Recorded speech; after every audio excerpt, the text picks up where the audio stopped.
সম্পর্ক ভালো হওয়া মানেই যে নতি স্বীকার করা সেটা না।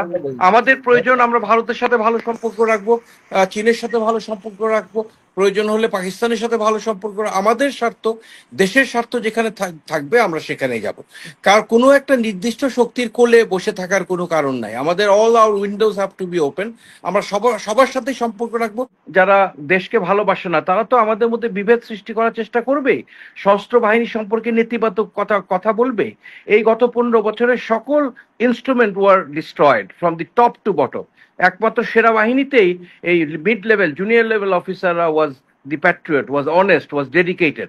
উপরের লেভেলের হাতে গোনা কিছু জেনারেল হয়তো তাদের সাথে সম্পৃক্ত ছিল, ম্যাক্সিমামই চাকরিচ্যুত হয়েছে, অনেকে জেলে আছে, অনেকের বিচার হচ্ছে, 2-1 জন পালিয়ে গেছে। সকল প্রোপাগান্ডার ঊর্ধ্বে থেকে আমাদের ইউনাইটেড থাকতে হবে, একটা সুন্দর বাংলাদেশ গড়তে হবে এবং আমাদের অনেক উজ্জ্বল ভবিষ্যৎ। We have very intelligent people. আমাদের জনশক্তি একটা বড় একটা সম্পদ আমাদের, এটাকে কাজে লাগিয়ে আমরা একটা সুন্দর বাংলাদেশ গড়বো। আমি মনে করি কোনোভাবেই প্রয়োজনীয় সংস্কার ছাড়া আমাদের নির্বাচনে যাওয়া প্রয়োজন নাই। এটা আমাদের জন্য বিপদগামী হবে। এটা ডিসেম্বর হোক, জুন হোক, আরো যদি সময় বেশি লাগে, আমরা প্রপার সংস্কার সম্পূর্ণ করার পরেই আমাদের নির্বাচনে যাওয়া দরকার। যে রাজনৈতিক দল যেটাই চাক না কেন, আমার মনে হয় জনগণ চায় না যে প্রপার সংস্কারের আগে আমরা নির্বাচনে চাই। এটা হলো আমার বক্তব্য। ভারতের ব্যাপারে, in recent years India has lost all it's friends in the neighbourhood. ভারতের সাথে আজীবন পাকিস্তানের সম্পর্ক খারাপ। তারা মালদ্বীপকে হারিয়েছে, শ্রীলঙ্কাকে হারিয়েছে, ভুটান, নেপালকে হারিয়েছে এবং তাদের সকল একমাত্র বন্ধু যে বাংলাদেশ ছিল তাদেরকেও হারিয়েছে। এই পতিত সরকারের পতনটা ছিল I think a big slap for India এবং তারা কোনোভাবেই এটা সহ্য করতে পারছে না, নানা দিক থেকে ডিস্টার্ব করছে বাংলাদেশকে। এবং শেক্সপিয়ার একটা কথা বলেছিল, that the hell is empty, all the devils are here. তো আমি মনে করি most of the devils are not here, they have fled away. এবং বাইরের থেকেই যে দোসরগুলো, ছোটখাটো দোসর আছে, তাদের মাধ্যমে একটা অস্থিতিশীল পরিস্থিতি সৃষ্টি করার চেষ্টা করছে। এবং আমি এই যে আমাদের প্রধান উপদেষ্টা ভারতীয় প্রধানমন্ত্রীর সাথে সাক্ষাৎ করার যে ইচ্ছা প্রকাশ করেছেন, আমি এহতেশাম স্যারের সাথে একমত। আমরা ডিপ্লোমেসিতে উই আন্ডারস্ট্যান্ড হাউ ইম্পর্টেন্ট। আমি মনে করি এই সরকার অত্যন্ত বিচক্ষণতার সাথে আগাচ্ছে এবং তারা আমরা বুঝতে পেরেছি যে ভারতের সাথে আমাদের সুসম্পর্ক প্রয়োজন। ভারতও হয়তো এটা বুঝতে পেরেছে, কি কারণে তারা সময় দিচ্ছে না, কি কারণে এটা করছে আমি বুঝি না। এবং ভারতের প্রতি যে জনগণের যে ঘৃণা, এটা যে ধীরে ধীরে আরো বেড়ে যাচ্ছে, এটা কি তারা টের পাচ্ছে কিনা আমি জানি না। Because relationship has to be of mutual interest. আমরা ভারতে যাব, কলকাতায় যাব, ঈদের সময় বিয়ের শাদীতে বাজার করব এবং এটাতে উভয় পক্ষই বেনিফিটেড হবে। আমরা না যাওয়ার কারণে তাদের হাসপাতালগুলো এখন খালি, কলকাতার মার্কেটগুলো এখন খালি। And who is being affected? এই গরিব ব্যবসায়ীরা যারা আছে ভারতে, যারা আমাদের কাছ থেকে আয় করে, আমরাও উপকৃত হই। Both the parties are being affected. So আমি মনে করি যে উই আর, এবং বাকি শ্রদ্ধেয় বক্তারা যেটা বললেন, যে আমি মনে করি যে এই ইন্টারিম গভর্নমেন্টের কোনো রাজনৈতিক অভিলাষ নাই, পরবর্তী নির্বাচনে জেতার কোনো আগ্রহ নাই, তারা রাজনীতি করে না। সুতরাং দেশের জন্য যে ভালো, যেটা ভালো সেই সিদ্ধান্তই। তাহলে ভারতের সাথে মানে মোদির সাথে সাক্ষাতে এমন কি হতে পারে যার জন্য উনি সাক্ষাৎ করতে চাচ্ছেন বা যেতে চাচ্ছেন?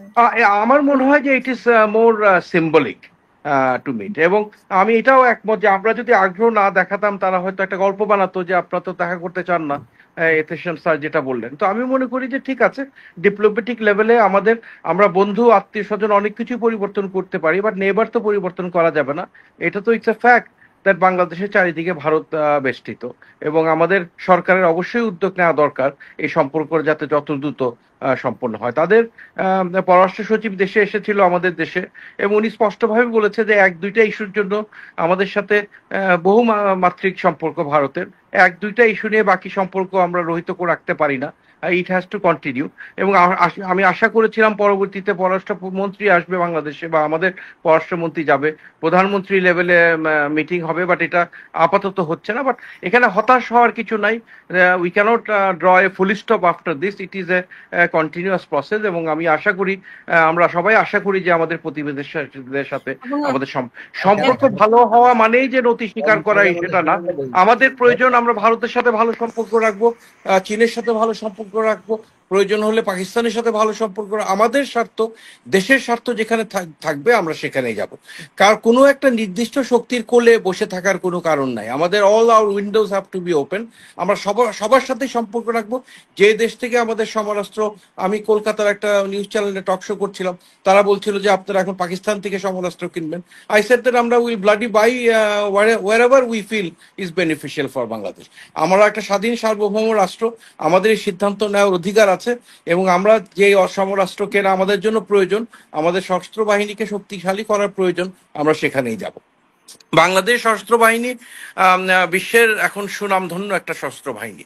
জাতিসংঘ শান্তিরক্ষী মিশনে আমরা in most of the time we are the highest troop contributing country. পৃথিবীর বিভিন্ন দেশে আমরা শান্তি নিশ্চিত করেছি, আমরা অনেক সুনাম অর্জন করেছি। এবং এই কলকাতার টক শো চ্যানেলে তারা বলছিল যে ভারত চট্টগ্রাম আক্রমণ করে ফেলবে, আরাকান আর্মি কক্সবাজার দখল করে ফেলবে। And I said that come, please come, we know how to give the proper, আমাদের একটা সুসজ্জিত সুপ্রশিক্ষিত সেনাবাহিনী আছে। এবং তারা প্রশ্ন করছিল যে আপনারা কতগুলো যুদ্ধ করেছেন স্বাধীনতার পরে। এন্ড আই সেড যুদ্ধ করার মধ্যে কোনো কৃতিত্ব নাই, কোনো ক্রেডিট নাই। যুদ্ধ না করাটাই war, we prepare the arm forces to create a deterrence so that nobody plays a foul game with Bangladesh. আমাদের একটা সুপ্রশিক্ষিত সুসজ্জিত সেনাবাহিনী আছে। Anybody wanting to play a foul game with us, আমরা সঠিক জবাব আমরা দিতে পারবো। কিন্তু মাঝে মাঝে সেনাবাহিনী সম্পর্কেও প্রশ্ন উঠে যে তাদের সাথে ভারতের সাথে ভালো নেগোসিয়েশন আছে, তাদের সাথে আওয়ামী লীগের পোস্টের যে সেনাবাহিনী, আমাদের মাননীয় সেনাপ্রধান জেনারেল ওয়াকারুজ্জামান এবং সেনাবাহিনী 3 অগস্ট যে সিদ্ধান্ত নিয়েছে যে সেনাবাহিনী জনগণের বিরুদ্ধে দাঁড়াবে না, it was a historic decision taken by the arm forces. সেই কারণেই কিন্তু অনেক ক্ষয়ক্ষতি হয়েছে, অনেক সন্তানরা নিহত হয়েছে, আহত হয়েছে, হাসপাতালে কাতরাচ্ছে। বাট এটা আরো বেশি হতে পারতো, আরো দীর্ঘায়িত হতে পারতো। আমি তো মনে করি যে সেনাবাহিনীতে কোনো ডেমোক্রেসি গণতন্ত্র থাকার কথা না। আমাদের কমান্ডার আমাদের আদেশ দিবে, আমরা ঝাঁপিয়ে পড়বো যুদ্ধে, নোয়িং দ্যাট একটা বড় অংশ নিহত হয়ে ফেরত আসতে পারবে না। তারপরেও কিন্তু আমরা বাংলাদেশের ইতিহাস বলে বারবার আমরা প্রমাণ করেছি যে আমরা গণতন্ত্রের পক্ষে। আপনি 91 সালে বলেন, 2007 সালে, 2024 সালে বলেন, জেনারেল নুরুদ্দিন খান যখন দেখলেন যে জেনারেল এরশাদকে জনগণ চাচ্ছে না, তখন he withdraw support and general Ershad fail.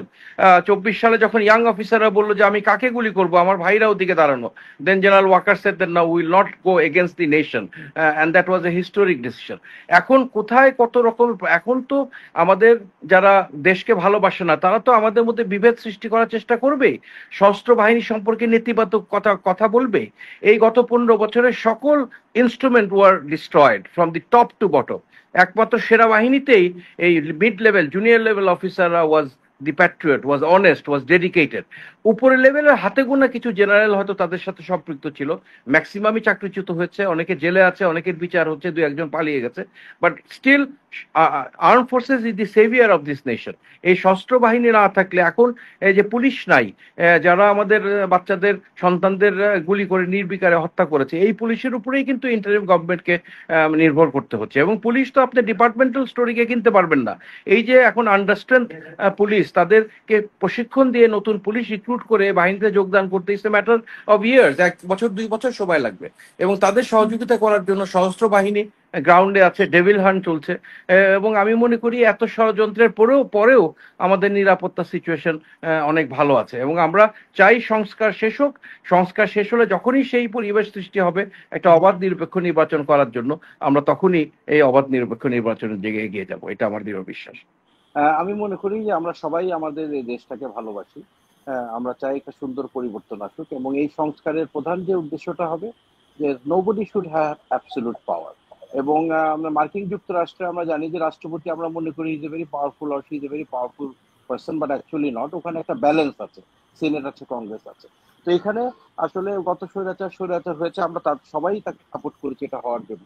সেই ব্যবস্থাটা রহিত করতে হবে। আমি সকল বক্তাদের সাথে একমত পোষণ করি যে আমাদের সংস্কারে এমন একটা ব্যবস্থা করতে হবে যাতে আমরা nobody has absolute power, everybody has a say. এবং সবাই যাতে এই সংস্কারটা সম্পন্ন করার পরেই ধৈর্য সহকারে আমরা ইলেকশনের দিকে এগিয়ে যাব। এবং আমাদেরকে মনে রাখতে হবে যে এই দেশটাকে আমরা ভালোবাসি, এই সুযোগটা যদি আমরা কাজে লাগাতে না পারি, যে এই দেশটা আর কখনো ঘুরে দাঁড়াতে পারবে না। তো প্রয়োজনীয় সংস্কার হবে, আমরা যাব। এবং আমি মনে করি যে আগামী নির্বাচনে সকল দল 5টা গুণাবলী আমাদের নমিনেশনের কনসিডার করা উচিত। আমরা কাকে আমরা ভোট দিব? যে ব্যক্তিটা অনেস্ট হবে, নাম্বার 1। যে ব্যক্তিটা যোগ্য থাকবে, তার যোগ্যতা থাকবে, সে দেশপ্রেমিক হবে, দেশকে ভালোবাসবে, সেলফলেস হবে, নিজের থেকে নিজের এলাকা, নিজের মানুষ, নিজের সমাজকে বেশি গুরুত্ব দিবে এবং এনভায়রনমেন্টের প্রতি সে কনসার্ন থাকবে। এই 5টা গুণাবলী যাদের থাকবে তাদেরকে নমিনেশন দেওয়া হবে, আমরা তাদেরকে ভোট দিব। আমরা চাই, এবং এটা নাগরিক হিসাবে আমাদের দায়িত্ব আছে। আমেরিকাতে একটা ল আছে, সেমেন্টেরিয়ান ল। একজন নাগরিক যদি একটা অন্যায় হতে দেখে এবং সক্ষমতা থাকা সত্ত্বেও বাধা না দিয়ে থাকে, সেও কিন্তু সেই অপরাধের অংশীদার। তো আমাদের শুধু পুলিশের উপর ভরসা করে বসে থাকলে হবে না। We as a citizen we have to remain United, এবং সকল প্রোপাগান্ডার ঊর্ধ্বে থেকে আমাদের ইউনাইটেড থাকতে হবে। একটা সুন্দর বাংলাদেশ গড়তে হবে এবং আমাদের অনেক উজ্জ্বল ভবিষ্যৎ। We have very intelligent people. আমাদের জনশক্তি একটা বড় একটা সম্পদ আমাদের। এটাকে কাজে লাগিয়ে আমরা একটা সুন্দর বাংলাদেশ গড়বো, এই আশায় আমরা থাকবো ইনশাল্লাহ।